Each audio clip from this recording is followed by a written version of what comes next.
آج کی یہ گفتگو 18 سال سے کم عمر افراد کے لیے نہیں ہے، لہٰذا اسے 18 سال سے کم عمر کے افراد نہ سنیں۔ پھیلائے ہوئے گوشائے دامن تجسس سائنس محمد کا پتہ پوچھ رہی ہے صلی اللہ علیہ وآلہ وسلم۔ اسلام دین عادل ہے، اسلام عدل کرنے والا دین ہے، اور عدل کا ایک معنی ہے ہر چیز کو اس کے مقام پر رکھنا۔ اسلام نے ولادت سے موت تک زندگی کے تمام معاملات کو اور تمام گوشہائے حیات کو ایک ایسے حسن اعتدال سے نوازا ہے کہ اسلام کے منکر بھی بالآخر اسلام کی حقانیت کے سامنے سر جھکاتے ہوئے نظر آتے ہیں۔ اسلام پر جو گھسے پٹے اعتراضات ہیں، ان میں سے عورت سے متعلقہ کئی معاملات کو اسلام کے خلاف بطور ہتھیار استعمال کیا گیا، لیکن قدرت نے اسلام کے دامن میں ایک ایسی لچک رکھی ہے، اسے جتنا دباتے جائیں یہ اتنا ہی بلند ہوتا جاتا ہے۔ یہی وجہ ہے کہ جس نے اعتدال کی اینک لگا کر اسلام کو دیکھا، بالآخر وہ اسلام مانتا ہی چلا گیا۔ اکثر ایک سوال پوچھا جاتا ہے کہ اسلام میں مطلقہ اور بیوہ عورت کو عدت کا حکم کیوں دیا جاتا ہے، اور اسلام میں عورت کو ایک ہی شادی کی اجازت کیوں ہے،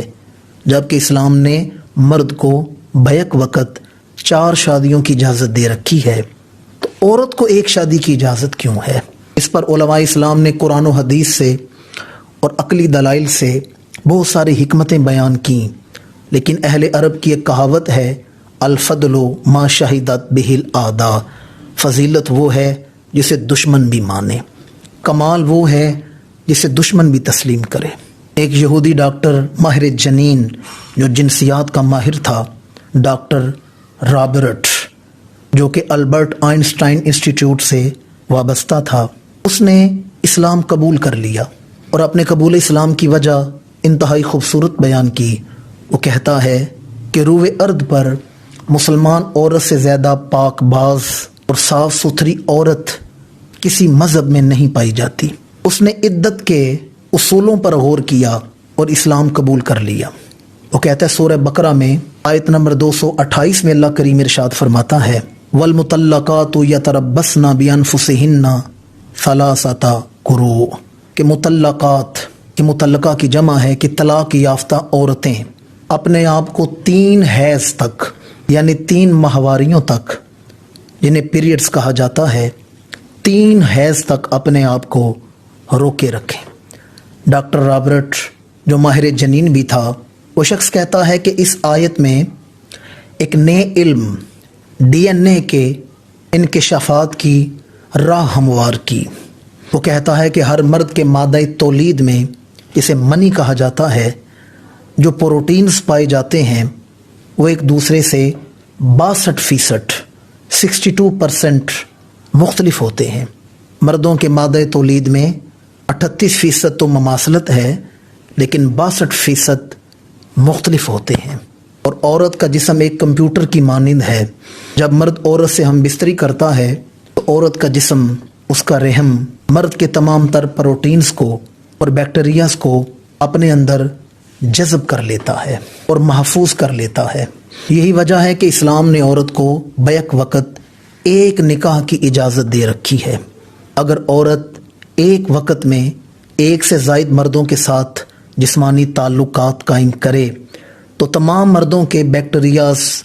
اور پروٹینز اس کے جسم میں جمع ہو جائیں گے، جس سے جسم میں جان لیوا بیماری کا وائرس پیدا ہو جاتا ہے۔ وہ پروٹینز مل کر ایک خطرناک وائرس کی شکل اختیار کر لیتے ہیں۔ اب آئیں دیکھیں کہ اسلامی احکامات کس قدر حکمت آفریں ہیں اور کس قدر خوبصورت ہیں۔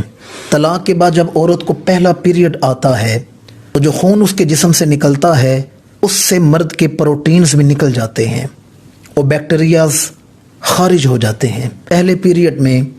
عورت کے جسم سے مرد کے بیکٹیریاز 32 سے 35% خارج ہو جاتے ہیں۔ دوسرے پیریڈ میں 67 سے 72%، 67 سے 72% مرد کے بیکٹیریاز اس کے وجود سے خارج ہو جاتے ہیں، اور تیسرے پیریڈ میں 99.9% مرد کے بیکٹیریاز اس کے جسم سے خارج ہو جاتے ہیں۔ 99.9 9% مرد کے پروٹینز اور بیکٹیریاز عورت کے جسم سے خارج ہو جاتے ہیں اور عورت کا رحم سابقہ DNA سے پاک ہو جاتا ہے اور بغیر کسی نقصان اور سائیڈ ایفیکٹ کے نئے DNA کو قبول کرنے کے لیے تیار ہو جاتا ہے۔ اب یہاں ایک سوال یہ بھی شعور کے دریچوں پر دستک دیتا ہے کہ طلاق یافتہ عورت کی عدت 3 مہینے ہے تو بیوہ عورت کی جو عدت ہے وہ 4 مہینے 10 دن کیوں ہے؟ اس کی بھی میں سائنسی توجیہ ہی بیان کرنے لگا ہوں جسے ڈاکٹر رابرٹ نے بیان کیا۔ وہ کہتا ہے کہ بیوہ عورت چونکہ شوہر کے غم میں ہوتی ہے، اس کے وجود پر غم کی کیفیت ہوتی ہے، تو غم کی کیفیات کی وجہ سے اسے جو پیریڈز آتے ہیں ان میں مرد کے پروٹینز اس رفتار سے خارج نہیں ہوتے جس طرح طلاق یافتہ عورت کے پیریڈ میں آنے والے خون سے خارج ہوتے ہیں۔ یہی وجہ ہے کہ قرآن مجید سورہ بقرہ کی آیت نمبر 234 میں ارشاد فرمایا والذین یتوفون منکم ازواجا یتربصن بانفسہن 4 اشہر وعشرا، اور تم میں سے جس کی وفات ہو جائے اور اپنی بیویاں چھوڑ جائے تو عورت کو چاہیے یعنی بیوہ کو چاہیے کہ وہ 4 مہینے 10 دن اپنے آپ کو روکے رکھے، کیونکہ غم حزن کی وجہ سے اس کے وجود سے مرد کے پروٹینز اس رفتار سے خارج نہیں ہوتے جس طرح طلاق یافتہ عورت کے وجود سے خارج ہوتے ہیں۔ اس لیے طلاق یافتہ عورت کی نسبت بیوہ عورت ایک پیریڈ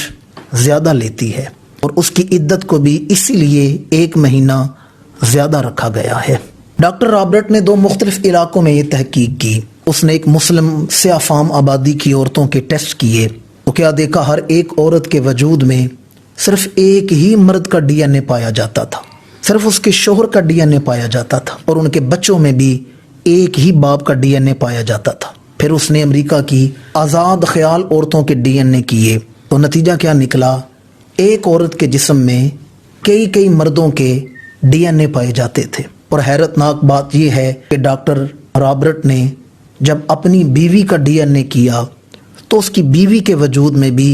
1 سے زائد مردوں کے DNA تھے، اور ڈاکٹر رابرٹ کے 3 بچوں میں سے صرف 1 بیٹے کا DNA اسے میچ کرتا تھا، باقی 2 بچوں کے DNA ڈاکٹر رابرٹ کے DNA سے میچ نہیں کرتے تھے۔ ڈاکٹر رابرٹ نے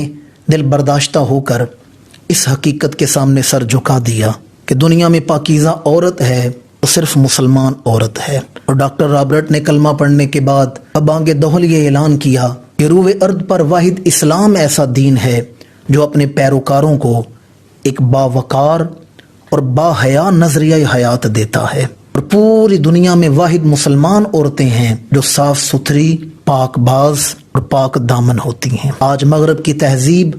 ہماری بیٹیوں کے سروں سے چادریں اتار رہی ہے، اور سوشل میڈیا کی بے حیائی کے طوفان کے آگے نوجوان نسلیں تنکوں کی طرح بہتی جا رہی ہیں۔ ایسی اپلیکیشنز ہیں کہ جو کام لوگ شہروں سے باہر جا کر کعبہ خانوں میں کوئی بے حیائی دیکھتے تھے اب تو موبائل میں دیکھی جا رہی ہے۔ مغرب والے اسلام کی حقانیت سے متاثر ہو کر اسلام کے دامن میں پناہ لے رہے ہیں، اور ہماری نوجوان نسل بالخصوص ہماری بہنیں، ہماری بیٹیاں مغرب کی بے حیائی سے متاثر ہو کر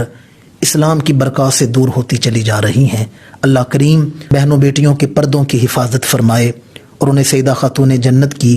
چادر تطہیر کا سایہ عاطفت و محبت عطا فرمائے۔